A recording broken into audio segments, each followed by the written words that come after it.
Hello दोस्तों, आप लोग कैसे हैं। मैं उम्मीद करता हूँ आप बिल्कुल अच्छे होंगे। दोस्तों, जैसा कि आप लोग जानते हैं, मैं इस चैनल पर बहुत सारी अमेजिंग वीडियोस लेकर हाजिर होता रहता हूँ। ये वीडियोस मैं डेली बेसिस की बुनियाद पर इस चैनल पर अपलोड करता रहता हूँ। दोस्तों, मैं उम्मीद करता हूँ वो वीडियोज़ आप लोगों को बहुत पसंद आती होंगी। तो दोस्तों, आज भी मैं आप लोगों के लिए एक बहुत ही अमेजिंग वीडियोज़ लेकर इस चैनल पर हाजिर हुआ हूँ।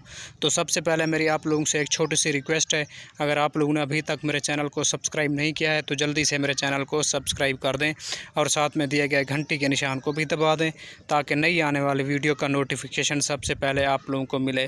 तो बिना टाइम वेस्ट किए चलते हैं आज की नई वीडियो की तरफ। तो दोस्तों, इंसान के किरदार की दो मंजिलें होती हैं। पहली मंजिल दिल में उतर जाना, दूसरी मंज़र दिल से उतर जाना।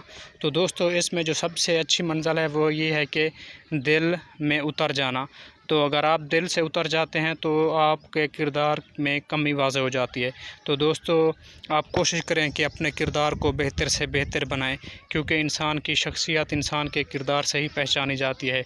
इंसान का नाम इंसान के किरदार से ही बनता है। तो दोस्तों, उम्मीद करता हूँ वीडियो आप लोगों को बहुत पसंद आई होगी। मिलते हैं नेक्स्ट वीडियो में, तब तक के लिए गुड बाय।